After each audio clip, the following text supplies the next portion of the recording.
નમસ્કાર વિદ્યાર્થી મિત્રો, આગળના વિડીયોમાં આપણે સાતત્ય વિશે ચર્ચા કરી છે. એમાં કોઈ બિંદુ આગળના સાતત્યની આપણે વાત કરી હતી. આજે આપણે આપેલ વિધેયના સાતત્ય ચકાસીશું. તો આપેલ વિધેયનું સાતત્ય એટલે કે વિધેયના પ્રત્યેક બિંદુ આગળનું સાતત્ય. તો એ પ્રકારના આપણે એક્ઝામ્પલ જોઈએ. તો પહેલું એક્ઝામ્પલ છે fx = x - 5. આ એક વિધેય આપણને આપેલું છે. આપણે એનો પ્રદેશ ગણ વિચારીએ તો વાસ્તવિક કોઈ પણ વાસ્તવિક સંખ્યા માટે એટલે કે x belongs to r માટે આ વિધેય વ્યાખ્યાયિત છે. તો અહીં f નો પ્રદેશ એ r થશે. Domain of f = r. હવે આપણે આ પ્રદેશ ગણનું કોઈ એક બિંદુ લઈએ તો c એ પ્રદેશનું કોઈ એક બિંદુ છે. c belongs to domain of f એટલે કે c belongs to r. આ c એ પ્રદેશ ગણના પ્રત્યેક બિંદુને રિપ્રેઝેન્ટ કરશે. એટલે કે c ની વેલ્યુ આપણે 1 લઈ શકીએ, 2 લઈ શકીએ, 3 લઈ શકીએ, કોઈ પણ હોઈ શકે. એટલે કે એ પ્રદેશના પ્રત્યેક બિંદુને રિપ્રેઝેન્ટ કરે છે. હવે limit x tends two c fx. તો અહીંયા આપણને ખ્યાલ છે કે c એ પ્રદેશ ગણનું કોઈ પણ બિંદુ હશે તો પણ એની જમણી અને ડાબી બંને બાજુએ ફંક્શન જે છે એ x - 5 જ રહેવાનું છે. ફંક્શનનું સૂત્ર બદલાવાનું નથી. એટલે આપણે જમણી બાજુનું લક્ષ અને ડાબી બાજુનું લક્ષ મેળવવાની જરૂર નથી. આપણે સીધું જ x ટેન્ડ્સ ટુ c માટેનું લક્ષ મેળવી શકશું. તો limit x tends two c fx = limit x tends two c. x ની જગ્યા ઉપર આપણે c મૂકીએ તો c - 5 આન્સર આવશે. અહીંયા વિધેયનું મૂલ્ય મેળવીએ f ઓફ c. તો c આગળ વિધેયનું મૂલ્ય c - 5 થશે. તો આમ limit x tends two c fx = f of c મળ્યા. માટે f એ x બરાબર c આગળ સતત છે. હવે c એ પ્રદેશ ગણનું કોઈ પણ બિંદુ છે. તો આમ f એ તેના પ્રદેશના પ્રત્યેક બિંદુએ સતત છે. માટે f એ સતત વિધેય છે. તો અહીંયા એક બિંદુની વાત નથી મિત્રો, પ્રદેશ ગણના તમામ બિંદુઓની ચર્ચા આપણે કરીએ છીએ. c એ પ્રદેશ ગણનું કોઈ પણ બિંદુ હોઈ શકે છે. એટલે આપણે કહી શકીએ છીએ કે પ્રદેશના પ્રત્યેક બિંદુએ વિધેય સતત હોવાથી એ સતત વિધેય છે. એ જ રીતે બીજું એક્ઝામ્પલ જોઈએ. fx = 1/x - 5. x ≠ 5 માટે આ ફંક્શન પણ આપણને ખ્યાલ છે કે x ની 5 સિવાયની કોઈ પણ વાસ્તવિક સંખ્યા માટે વ્યાખ્યાયિત થઈ શકે છે. એટલે કે એનો ડોમેન જે છે d of f = r - ગણની અંદર 5 થશે. આપણે આની અંદર પણ પ્રદેશનું કોઈ એક બિંદુ લઈશું જેને c વડે દર્શાવશું. આ c એ એક આર્બિટ્રરી બિંદુ છે.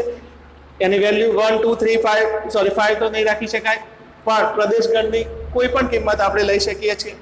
તો c આગળ આપણે લક્ષ મેળવીએ. અહીંયા પણ તમે જોઈ શકો છો કે x > c, કોઈ પણ c લેશો તો પણ x > c અને x c બંને બાજુએ fx જે છે એનું સૂત્ર જે છે એનું એ જ રહે છે, બદલાતું નથી. એટલે આપણે જમણી બાજુ કે ડાબી બાજુનું લક્ષ ન મેળવતા સીધું લક્ષ મેળવી શકશું. તો limit x tends two c fx = limit x tends two c fx એટલે 1/x - 5. એમાં આપણે c ની value x tends two c છે તો x ની જગ્યા ઉપર c મૂકીશું. તો આ વેલ્યુ આપણને મળશે c 1/c - 5. અહીંયા c એ 5 સિવાયની કોઈ પણ વાસ્તવિક સંખ્યા છે. આપણે c આગળ વિધેયનું મૂલ્ય મેળવીએ તો f ઓફ c. તો આમાં x ની જગ્યાએ c મૂકશું તો 1/c - 5. આમ limit x tends two c fx = f of c થાય. માટે f એ x બરાબર c આગળ સતત છે. c એ પ્રદેશ ગણનું કોઈ પણ બિંદુ છે. માટે આપણે કહી શકીએ કે f એ તેના પ્રદેશ ગણના પ્રત્યેક બિંદુએ સતત છે. માટે f એ સતત વિધેય છે. વિદ્યાર્થી મિત્રો, હવે આપણે બીજા એક પ્રકારના સાતત્યના દાખલા જોઈશું.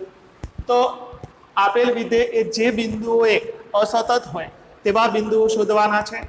તો અહીંયા ફર્સ્ટ એક્ઝામ્પલ આપણે લઈએ. fx = 2x + 3. x < ≤ 2 માટે. fx = 2x - 3 x < 2 માટે. તો અહીંયા 2 થી વિધેય જે છે એનું સૂત્ર બદલાય છે. પહેલા છે y = 2x + 3. એનો આપણે આલેખ જોઈએ તો આ x belongs to r માટે આનો આલેખ રેખા થાય.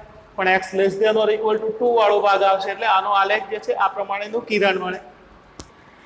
2x - 3 નો આલેખ x < 2 માટે જ જોવાનો છે. તો એ પણ આ રીતે ખુલ્લું કિરણ મળશે. અહીંયા ગ્રાફ ઉપરથી પણ જોઈ શકાય છે કે x બરાબર 2 લઈએ ત્યારે વિધેયનું મૂલ્ય થશે 7 એટલે 2 7 બિંદુ મળે. અહીંયા બે કિંમત લઈ શકતા નથી, બે ની નજીક કિંમત લઈશું તો આપણને એકની નજીક કિંમતો મળશે. તો આ ગ્રાફ એ સળંગ નથી, પણ બે થી નાની કિંમતો માટે સળંગ છે, બે થી મોટી કિંમતો આગળ સળંગ છે. ફક્ત એક જ બિંદુ આગળ આ ગ્રાફ જે છે બ્રેક થાય છે. એટલે કે અહીંયા આપણે ગ્રાફ ઉપરથી જોઈ શકીએ છીએ કે વિધેય જે છે x બરાબર 2 આગળ સતત નથી. બાકીના ભાગમાં એટલે કે -∞ થી ક્લોઝ ઇન્ટરવલ 2 સુધી અને ઓપન ઇન્ટરવલ ઇન્ફિનિટી સુધી જે છે એ સતત વિધેય છે. હવે આપણે ડિસ્ક્રિપ્ટિવ લખાણની અંદર આપણે આ દાખલાને કેવી રીતે ગણવો એ જોઈશું. તો અહીંયા f no Pradesh x belongs to r માટે ફંક્શન વ્યાખ્યાયિત છે તો r છે. દર વખતની જેમ આપણે c A domain of f માંથી આપણે કોઈ એક બિંદુ લઈએ છીએ, એટલે કે એ કોઈક વાસ્તવિક સંખ્યા થશે.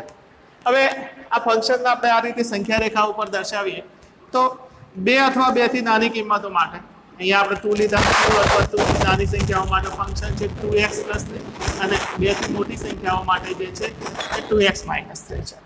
તો આપણે આનું સાતત્ય જોવું છે, આખા પ્રદેશ ઉપર વિધેયનું સાતત્ય ચેક કરવાનું છે અને કયા બિંદુઓ આગળ અસતત થાય છે તે જોવાનું છે. તો અહીંયા સામાન્ય રીતે તો અહીંયા જે બિંદુ હોય જ્યાંથી વિધેય જે છે એનું સૂત્ર બદલાતું હોય એ જગ્યાઓ ઉપર જ વિધેય જે છે એ અસતત હોવાની શક્યતા છે, કારણ કે આ એક બહુપદી પ્રકારના સૂત્રો છે બંને. અને તમે જાણો છો કે બહુપદી વિધેય એ સતત વિધેય. ઘણી બાબતો યાદ રાખવી જોઈએ. દાખલા તરીકે બહુપદી વિધેયો જે છે એ સતત વિધેયો છે, ત્રિકોણમિતીય વિધેયો એ સતત વિધેયો છે, ત્રિકોણમિતીય પ્રતિવિધેયો એ સતત વિધેય છે, log એ સતત વિધેય છે, e⁻x પ્રકારના ઘાતાંકીય વિધેયો પણ સતત વિધેયો છે. અને px/qx એ સમય ફંક્શન પણ એટલે કે સમય વિધેય પણ એનો છેદ 0 ના થતો હોય એના પર એ સતત વિધેય છે. તો અહીંયા આપણે ચેક કરતા જઈએ તો c એ પહેલા આપણે આખા પ્રદેશ ગણ ઉપર લઈ શકતા નથી, કારણ કે અહીંયા c આખા પ્રદેશ ગણ ઉપર લીધા, પણ c જે છે એ અહીંયા 2 થી આનું સૂત્ર બદલાય છે. એટલે c ની કિંમતો પહેલા આપણે અહીંયા લઈશું c <2 માટે. તો પહેલો વિકલ્પ આપણો રહેશે c <2, કારણ કે <2 માટે અહીંયા તમે કોઈ પણ c લો સૂત્ર એનું એ જ રહેશે. પછી વિકલ્પ લઈશું આપણે c બરાબર 2 આગળ, એનું સાતત્ય ચેક કરશું. પછી c ની કિંમતો કોઈ પણ હોય પણ 2 કરતાં મોટી હોય એટલે એવો એ ત્રીજો વિકલ્પ આવશે. તો પહેલા વિકલ્પમાં આપણે લઈએ c <2. તો c <2 લો તો c ની કિંમત અહીંયા કોઈ પણ જગ્યાએ હશે. તો આપણને c ની ડાબી અને જમણી બંને બાજુ કોઈક અંતરાલ તો મળશે જ કે જ્યાં આગળ એ ફંક્શન જે છે એ 2x + 3 રહેશે. આપણને c ની ખૂબ નજીકની કિંમતો આપણે વિચારવાની છે મિત્રો. એટલે c ની ડાબી અને જમણી બંને બાજુ ફંક્શન જે છે એનું સૂત્ર જે છે એ 2x + 3 રહેશે. તમે ગમે તેટલું નજીક લઈ જશો, c ને 2 ની કોઈ પણ એકદમ નજીક લઈ જશો તો પણ c ની ડાબી અને જમણી બંને બાજુ નાનો ભાગ તો બચશે જ, કારણ કે આ અહીંયા અનંત સંખ્યાઓ રહેલી છે c અને 2 ની વચ્ચે. બરાબર. તો અહીંયા આપણે c <2 નો વિકલ્પ જોઈએ તો આપણને ડાબી અને જમણી બંને બાજુએ આપણું ફંક્શન એ એક જ રહેશે 2x + 3. તો x → c f(x) x → c આપણે મૂકશું 2x + 3. અહીંયા જમણી બાજુ ડાબી બાજુનું લક્ષની જરૂર નથી, કારણ કે c ની બંને બાજુ એ ફંક્શન એ નું સૂત્ર એ 2x + 3 જ રહેશે, એ બદલાતું નથી. અહીંયા આપણે લખાણ લખવું હોય તો આ રીતે લખી શકીએ કે x એ c - δ c + δ અંતરાલની અંદર આવે છે. અંતરાલ વિશે ધોરણ 11 માં તમે ભણ્યા છો. તો અહીંયા c + δ અને અહીંયા c - δ નો એટલે કે c ની આજુબાજુનો ખૂબ નાનો અંતરાલ આપણે લઈએ તો c ની કિંમત 2 થી ઓછી હોવાથી આપણને અહીંયા ખૂબ નાનો અંતરાલ મળી શકે છે. એટલે x ની કિંમતો આપણે એ અંતરાલમાંથી વિચારવાની છે, એટલે કે x ની કિંમતો એ 2 થી નાની થશે, એટલે કે fx જે છે એ 2x + 3 રહેશે. અહીંયા x બરાબર c મૂકશું તો 2c + 3 મળશે. હવે c આગળ વિધેયનું મૂલ્ય શોધવું છે તો c ની કિંમત તો 2 છે. c આગળ આપણે વિધેયની મૂલ્ય તો c નું મૂલ્ય થશે 2c + 3. x ની જગ્યાએ આપણે c મૂકીએ તો અહીંયા x → c f(x) = f(c) મળે છે. માટે f એ પ્રત્યેક c લેસ દેન 2 આગળ સતત છે, આ ભાગની અંદર સતત છે, એનો ગ્રાફ આપણે જોઈ શકીએ છીએ. અહીંયા આપણને સતત મળે છે. હવે x બરાબર c બરાબર 2 લઈએ તો x બરાબર 2 લઈએ તો c બરાબર 2 આગળ આપણે જઈશું. તો c ની વેલ્યુ આપણે 2 લઈએ તો હવે આપણે પર્ટિક્યુલર એક બિંદુ ચોક્કસ x બરાબર 2 આગળનું સાતત્ય ની ચર્ચા કરવાની છે. તો અહીંયા આપણે જોઈ શકીએ છીએ કે c ની ડાબી અને જમણી બંને બાજુએ ફંક્શન જે છે એનું સૂત્ર બદલાય છે. એટલે આપણે અહીંયા જમણી અને ડાબી બાજુનું લક્ષ મેળવવું પડશે. તો limit x tends to 2 from right hand side fx, limit x tends to 2 from right hand side, તો રાઇટ હેન્ડ સાઇડ એટલે x ગ્રેટર દેન 2, x ની જગ્યાએ સોરી fx ની જગ્યાએ આવશે 2x - 3, x ની વેલ્યુ આપણે મૂકી દઈએ 2, તો 2 * 2 4 - 3 એટલે મળશે 1. હવે limit x tends to 2 from left hand side આપણે જોઈએ તો 2 ની ડાબી બાજુએ, તો 2 ની ડાબી બાજુએ જે ફંક્શન છે 2x - 3 મળશે. તો limit x tends to 2 from left hand side 2x - 3, fx = 2x - 3, x બરાબર 2 મૂકશો તો 4 + 3 એટલે કે 7 મળશે. તો એ જમણી બાજુનું લક્ષ અને ડાબી બાજુનું લક્ષ જે છે એ અલગ અલગ મળે છે. માટે limit x tends to 2 fx નું અસ્તિત્વ નથી. માટે f એ x બરાબર c બરાબર 2 આગળ સતત નથી એમ કહેવાય. ગ્રાફ ઉપરથી પણ આપણે જોઈ શકીએ છીએ. હવે ત્રીજો વિકલ્પ આપણે જોઈએ કે અહીંયા વિકલ્પ નંબર 3 c જે છે એ આપણે ગ્રેટર દેન 2 લઈએ તો c ગ્રેટર દેન 2 લઈશું. તો અહીંયા કોઈ જગ્યાએ આપણે c લઈએ તો એને ડાબી અને જમણી બંને બાજુએ ફંક્શન જે છે એ 2x - 3 જ રહેશે. એટલે આપણે અહીંયા સીધું લક્ષ મેળવી શકશું. તો limit x tends two c fx અહીંયા થશે 2x - 3, અહીંયા c એ ગ્રેટર દેન 2 હોવાથી x એ ગ્રેટર દેન 2 થશે. માટે fx = 2x - 3. તો આનો આન્સર આવશે 2c - 3. અહીંયા x ની જગ્યાએ c મૂકીએ, c ની વેલ્યુ 2 થી મોટી છે એટલે આમાં મૂકશું તો 2c - 3 થશે. f of c = 2c - 3. તો limit x tends two c fx = fc. માટે f એ પ્રત્યેક c ઇઝ ગ્રેટર દેન 2 આગળ સતત છે. આમ અહીંયા આપણે ફાઇનલ આન્સર ત્રણેય વિકલ્પ પરનો ભેગો આપીએ તો આમ ત્રણેય વિકલ્પ પરથી શું કહી શકાય તો f એ ફક્ત c બરાબર 2 અથવા તો x બરાબર 2 આગળ અસતત છે. x બરાબર c બરાબર 2 આગળ અસતત છે.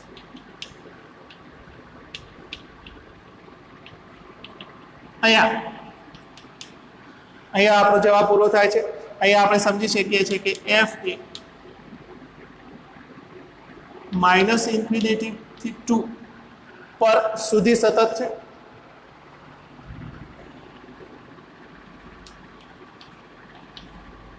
અને 2 થી ઇન્ફિનિટી પર પણ આ વિધેય છે એ સતત છે.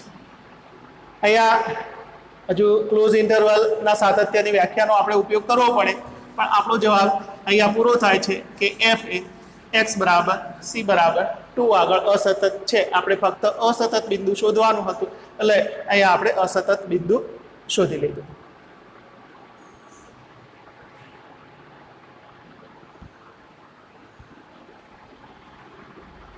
વિદ્યાર્થી મિત્રો બીજો એક એક્ઝામ્પલ જોઈએ. fx = mod of x + 3, x less than or equal to -3 માટે is equal to -2x -3 less than x less than 3 માટે is equal to 6x + 2 x is greater than or equal to 3 માટે. હવે અહીંયા માનાંક x છે તો mod x આપણે જાણીએ છીએ કે x greater than 0 અને x less than 0 માટે એનું સૂત્ર અલગ છે. પહેલા આપણે એનું સાદુરૂપ આપીએ તો x is less than or equal to -3 છે એટલે કે અહીંયા -3 અથવા એના કરતાં નાની સંખ્યાઓ માટે mod x જે છે એનું સૂત્ર થશે -x. એટલે mod x = -x કારણ કે x ની કિંમત તો 0 થી ઓછી છે. તો આ ફંક્શન જે છે એમાં આટલો ફેરફાર થશે, બાકીનો તો ફંક્શન યથાવત છે. હવે અહીંયા આપણે જોઈએ તો -3 અથવા થી આ ફંક્શન એ એનું સૂત્ર બદલે છે, બીજું 3 આગળ એનું સૂત્ર બદલાય છે. તો આ બે જે બિંદુઓ છે એની આગળ વિધેય એ અસતત હોવાની શક્યતા છે. ત્યાં વિધેય સતત પણ હોય અસતત પણ હોઈ શકે છે. પણ બાકીનો જે ભાગ છે x less than or equal to -3 માટે તો આ ફંક્શન જે છે એ y is equal to -x+3 એટલે કે આ એક બહુપદી થશે તો બહુપદી વિધેય તો સતત છે આ પણ બહુપદી સતત છે આ પણ બહુપદી સતત છે એટલે એનો જે ભાગ છે એમાં તો એ સતત જ થશે પણ જ્યાં સૂત્ર બદલાય છે એ બે જગ્યા ઉપર એ અસતત હોવાની શક્યતા છે તો અહીંયા સંખ્યા રેખા ઉપર આપણે આ રીતે બતાવી શકીએ કે આ સંખ્યા રેખા છે x ની કિંમત અહીંથી લઈશું આપણે તો -3 અથવા એના કરતાં નાની સંખ્યાઓ માટે ફંક્શન છે -x+3 -3 અને 3 ની વચ્ચે -2x x greater than or equal to 3 માટે આ ફંક્શન છે 6x - 2 હવે અહીંયા ફંક્શન એ આખા r ઉપર વ્યાખ્યાયિત છે માટે domain of f is equal two r હવે આ r પરનું આપણે કોઈ એક બિંદુ લઈએ જેનું નામ આપણે આપ્યું છે c એ r ના પ્રત્યેક ઘટકને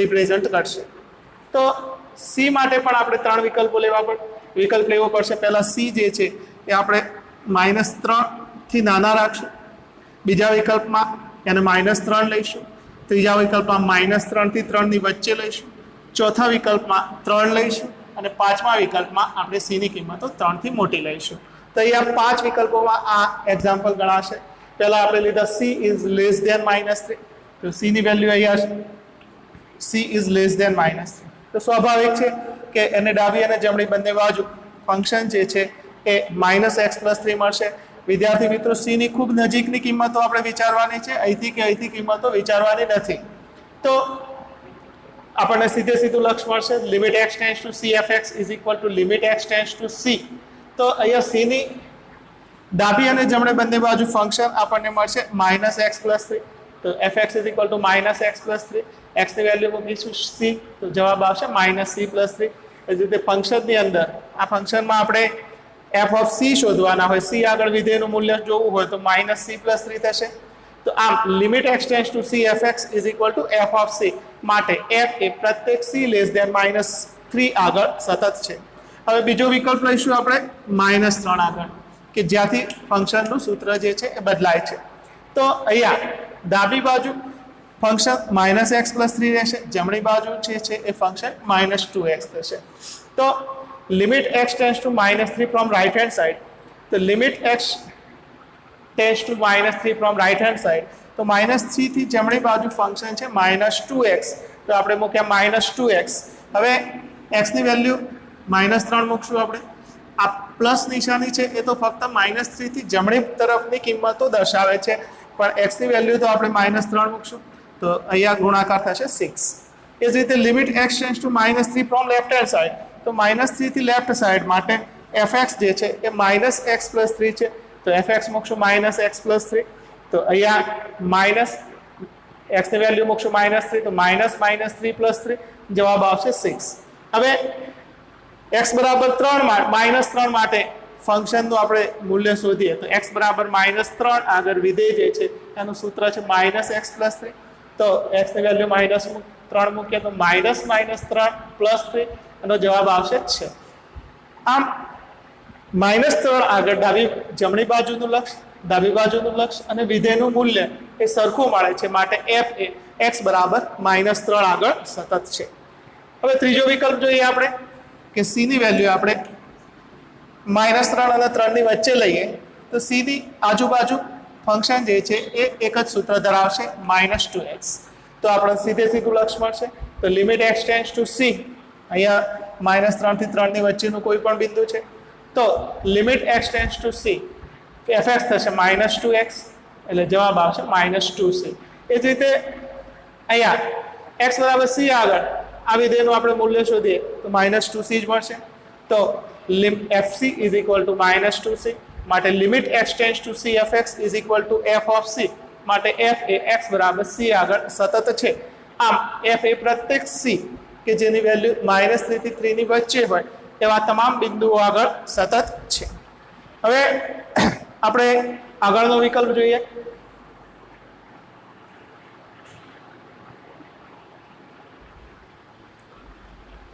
હવે આપણે વિકલ્પ 4 જોઈએ કે c બરાબર 3 માટે તો અહીંયા c બરાબર 3 લઈએ તો એની જમણી અને ડાબી બાજુએ ફંક્શનનું સૂત્ર બદલાય છે અને 3 ની આપણે 3 આગળનું લક્ષ મેળવવું હોય તો એની જમણી અને ડાબી બાજુનું લક્ષ મેળવવું પડશે.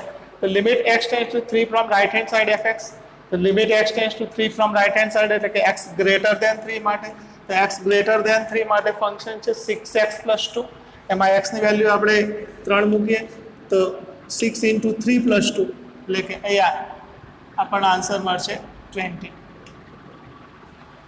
Limit x tends to 3 from left hand side fx, તો limit x tends to 3 from left hand side, તો લેફ્ટ સાઇડની અંદર ફંક્શન જે છે એ છે -2x, તો -2x, x ની જગ્યાએ આપણે 3 મૂકીએ તો -2 × 3 -6.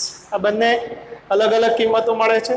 તો જમણી બાજુનું લક્ષ અને ડાબી બાજુનું લક્ષ અલગ છે. આનો મતલબ કે limit x tends to 3 fx નું અસ્તિત્વ નથી, માટે f એ c બરાબર 3 આગળ સતત નથી.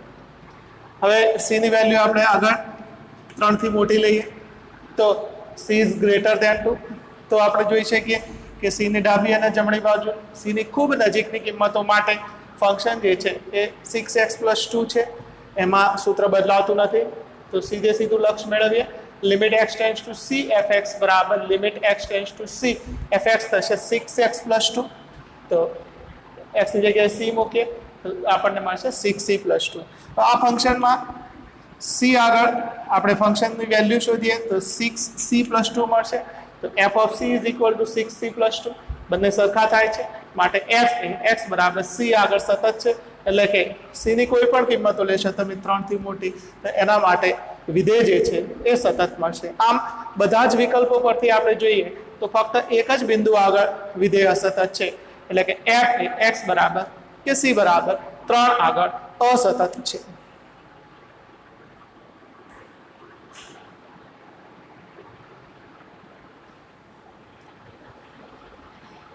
વિદ્યાર્થી મિત્રો, આપણે સાતત્યમાં બીજો એક કોન્સેપ્ટ જોઈએ કે f અને g બે જો સતત વિધેયો હોય તો બૈજિક વિધેયો એટલે કે f + g, λf પ્રકારનું ફંક્શન કે 2f 3f 2g 5g એ પ્રકારના વિધેયો કે f - g, f × g, f × g પણ, પછી જો f/g જ્યાં gx ≠ = 0 થતું હોય તો એ વિધેયો પર સતત વિધેયો થાય. તથા f અને g કે g અને f ના જો સંયોજિત વિધેયો વ્યાખ્યાયિત હોય તો તમે જાણો છો કે બે વિધેયો હોય તો એમનું સંયોજિત વિધેય મળે પણ ખરું, ન પણ મળે. તો GOF કે FOG મળતા હોય તો એ સંયોજિત વિધેયો પણ સતત થાય. એ સિવાય સામાન્ય રીતે યાદ રાખવા જેવી બાબતો છે કે કયા કયા વિધેયો એ સતત છે. તો બહુપદીય વિધેયો, દાખલા તરીકે fx = 2x + 3, fx = x² + 2x + 5 પ્રકારના બહુપદીય વિધેયો એ એમના પ્રદેશ પર સતત વિધેયો છે. ત્રિકોણમિતીય વિધેયો sin x, cos x, tan x પ્રકારના ત્રિકોણમિતીય વિધેયો પણ એના પ્રદેશ પરના સતત વિધેયો છે. ત્રિકોણમિતીય પ્રતિવિધેયો sin - x, cos - x, tan - x, sec - x એ બધા જ ત્રિકોણમિતીય પ્રતિવિધેયો પણ તેમના પ્રદેશ પર સતત વિધેયો છે. ઘાતાંકીય વિધેયો એટલે કે a⁻x પ્રકારનું વિધેય, e⁻x હોય, 2⁻x, 5⁻x, 7⁻x પ્રકારના વિધેયો કે જેમાં આધાર અચળ હોય અને ચલ જે છે એ ઘાતાંક પર હોય. તો અહીંયા એ પણ સતત વિધેય છે. લઘુગણકીય વિધેય એટલે કે log x પણ સતત વિધેય છે. અને સમય વિધેય એટલે કે px/qx જ્યાં px પણ બહુપદી અને qx પણ બહુપદીય વિધેય હોય અને qx ≠ = 0 થતું હોય તો ઉદાહરણ તરીકે 2x + 5/x-. વિદ્યાર્થી મિત્રો, હવે આગળના એક્ઝામ્પલ આપણે બે વિધેયનો સરવાળો, બાદબાકી કે ગુણાકાર, ભાગાકાર અને બે વિધેયોનું સંયોજન સ્વરૂપે આપેલા વિધેયને સતત સાબિત કરવાના એક્ઝામ્પલ જોઈશું. સૌપ્રથમ fx = sin x + cos x નું સાતત્ય ચકાસો. તો અહીંયા fx જે છે એ બે વિધેયોના સરવાળા સ્વરૂપે છે, sin x અને cos x. તો f from R to R fx = sin x + cos x. આ બંને વિધેયોને આપણે નામ આપી દીધા. g from R to R gx = sin x અને h from R to R hx = cos x. તો fx બરાબર sin x + cos x બરાબર લખી શકાય gx + hx. હવે આપણે આ જી અને એચ નું સાતત્ય સતત છે એમ સાબિત કરીએ તો ધારો કે આપણે જી નો પ્રદેશ ગણ જે છે આર એના પરનો કોઈ ઘટક લીધો સી તો સી આગળ આપણે એનું લક્ષ મેળવીએ તો સી ની ડાબી અને જમણી બંને બાજુએ અહીંયા ફંક્શન જે છે એ એનું સૂત્ર સમાન જ છે માટે આપણે સીધું લક્ષ મેળવીશું limit x tends two C gx is equal two limit x tends two C sin x x ની જગ્યા ઉપર c મૂકે જવાબ આવશે sin c અને c આગળ વિધેયનું મૂલ્ય તો g of c is equal two sin c તો limit x tends two C gx બરાબર gc બંનેના કિંમત સરખા છે માટે g એ x બરાબર c આગળ સતત છે આમ g એ તેના પ્રદેશના પ્રત્યેક બિંદુએ સતત છે માટે gx એટલે કે sin x જે છે એ સતત વિધેય છે gx is equal two sin x એ સતત વિધેય છે હવે એ જ રીતે આપણે h નું સાતત્ય ખૂબ સિમિલર છે cos તો આપણે એનો h ના ડોમેઇનનો કોઈ ઘટક લીધો c તો limit x tends two c hx is equal two limit x tends two c cos x is equal two cos c વિધેયનું મૂલ્ય c આગળ તો h of c is equal two cos c બંને સરખા છે તો limit x tends two c hx is equal two hc માટે h એ x બરાબર c આગળ સતત છે માટે h તેના પ્રત્યેક બિંદુએ સતત છે માટે h સતત વિધેય છે હવે g અને h બંને સતત વિધેય છે તો એનો સરવાળો જે છે એ પણ સતત વિધેય થાય માટે g plus h સતત વિધેય છે માટે fx is equal two gx plus hx is equal two sin x plus cos x એ સતત વિધેય છે અહીંયા મિત્રો આનો ગુણાકાર આપેલો હોય બાદબાકી આપેલી હોત તો પણ આપણે એ આ જ રીતે એક સરળતાથી બંને વિધેયોને સતત સાબિત કરી અને એને સાબિત કરી શકાય અહીંયા 2 sin x plus 3 cos x એમ આપેલું હોય તો પણ અહીંયા 2 અહીંયા 3 એ જ રીતે અહીંયા 2 તો 2 લિમિટની બહાર નીકળે અહીં 2 sin c મળે અહીં 2 sin c મળે એ રીતે તમે ખૂબ સરળતાથી આ પ્રકારના દાખલા એ તમે ગણી શકશો હવે બે વિધેયોનું સંયોજન આપેલું દાખલા તરીકે આ રીતે ફંક્શન આપેલું હોય sin cos x સંયોજિત વિધેય વિશે તમે ચેપ્ટર 1 સંબંધ અને વિધેયમાં ભણ્યા છો તો અહીંયા પણ આપણે fx એ બે વિધેયોનું સંયોજન છે તો fx બરાબર લીધા sin x plus cos x આ ફંક્શનને આપણે sin cos x x ની જગ્યા ઉપર cos x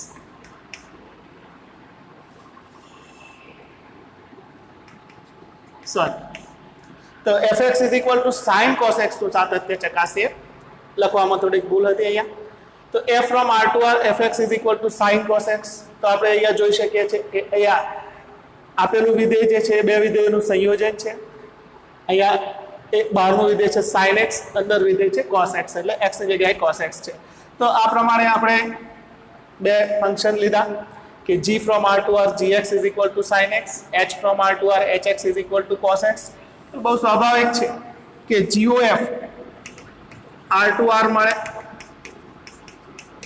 તથા gofx નું સૂત્ર જે છે gofx is equal to g of fx is equal to g of અહીંયા આપણે fx મૂકીએ સોરી goh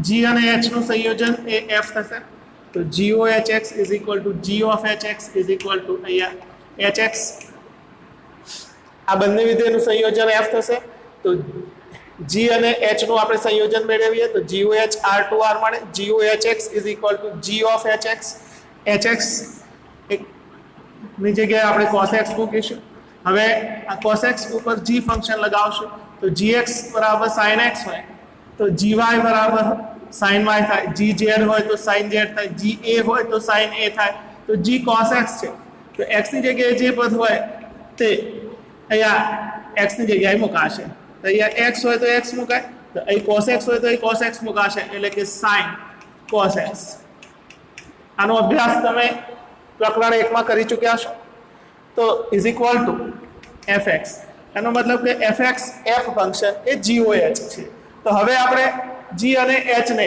સતત સાબિત કરશું જે આગળના ઉદાહરણમાં આપણે સાબિત કર્યું એ જ રીતે g અને h બંને સતત છે તો અહીંયા goh પણ સતત વિધેય થશે તો goh એટલે g fx is equal to GOHX is equal to sine cos x એ સતત વિધેય છે. અહીંયા આપણે કોઈ વિધેય બદલીએ, દાખલા તરીકે અહીંયા આપણે એક્સ સ્ક્વેર લઈએ તો આ દાખલાની અંદર શું ફેરફાર આવશે? તો અહીંયા સાઇન એક્સ સ્ક્વેર થશે. આને આપણે આ રીતે લખીને બતાવીએ કે સાઇનની અંદર એક્સ છે, અહીંયા સાઇનના ઉપર ઘાત નથી.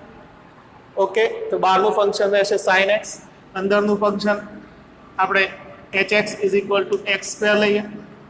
તો અહીંયા GOHX માં શું ફેરફાર થશે? તો અહીંયા hx ની વેલ્યુ મુકાશે x square, g of x square, g of x હોય તો sin x છે, g ઓફ t હોય તો sin t છે, તો g ઓફ x સ્ક્વેર શું થશે? sin x square is equal two fx. તો g વિધેયનું સાતત્ય તો આપણે આગળના ઉદાહરણમાં જોયું એ પ્રમાણિત થશે. અહીંયા h વિધેય બદલાશે તો hx જે છે અહીંયા hx નું આપણે સાતત્ય ચેક કરશું તો hx ની વેલ્યુ આવશે x સ્ક્વેર. તો x ની જગ્યાએ c મૂકશું તો જવાબ મળશે c સ્ક્વેર. એ જ રીતે hc અહીંયા પણ x ની જગ્યાએ c મૂકો તો જવાબ મળશે c સ્ક્વેર. માટે limit x tends two c hx is equal two hc. તો h પણ અહીંયા એ સતત વિધેય છે માટે એ બેનું સંયોજન GOH પણ સતત થશે અને એ બેનું સંયોજન અહીંયા છે sin x સ્ક્વેર.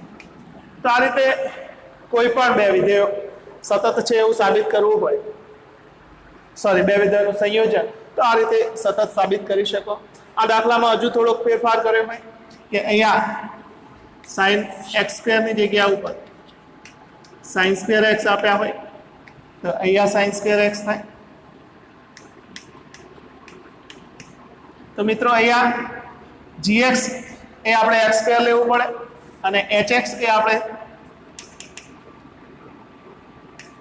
અહીંયા બહારનું વિધેય સ્ક્વેર થશે કારણ કે sin સ્ક્વેર x ને આપણે આ રીતે લખી શકીએ sin x સ્ક્વેર. તો hx આપણે sin x લઈએ. તો આગળના એક્ઝામ્પલમાં જેમ સાબિત કર્યું એમ જ અહીંયા થોડાક સિમ્બોલની અંદર ચેન્જ થશે કે આ GOH ની જગ્યાએ આપણે અહીંયા GOH તો sin આ રીતે મળશે આપણને g ઓફ hx એટલે અહીંયા થશે sin x. અહીંયા g વિધેયનું કામ શું છે? તો gx is equal two x square, તો gt is equal two t square. તો g અહીંયા sin x મૂકીએ તો અહીંયા sin x કૌંસ બાર સ્ક્વેર એટલે કે એને આપણે લખીએ છીએ sin square x. sin x bar square is equal two sin square x is equal two આપણને મળશે એ ફંક્શન છે fx. તો અહીંયા પણ આપણે x સ્ક્વેર અને sin x આ બંનેને સતત સાબિત કરવાના છે. તો ગયા દાખલાની જેમ જ આપણે લીધેલા છે, ખાલી ફંક્શનના નામ બદલાશે. અહીંયા આપણું g ફંક્શન આવી જશે અને અહીંયા h આવશે. તો આગળ સાબિત કર્યું એ જ રીતે તમે સાબિત કરી શકો. તો અહીંયા આપણે પહેલા h નું સાતત્ય લઈએ. sin x નું અહીંયા સાબિત કરેલું છે તો અહીંયા g ની જગ્યાએ h લખીશું.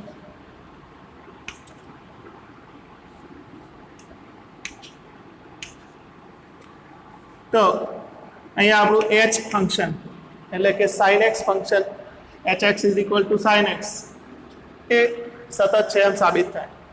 હવે x સ્ક્વેર આપણું સાબિત કરેલું જ છે તો અહીંયા પણ આપણે એનું નામ જે છે બદલીશું. g ફંક્શન કીધું છે તો અહીંયા આવશે g, અહીંયા g.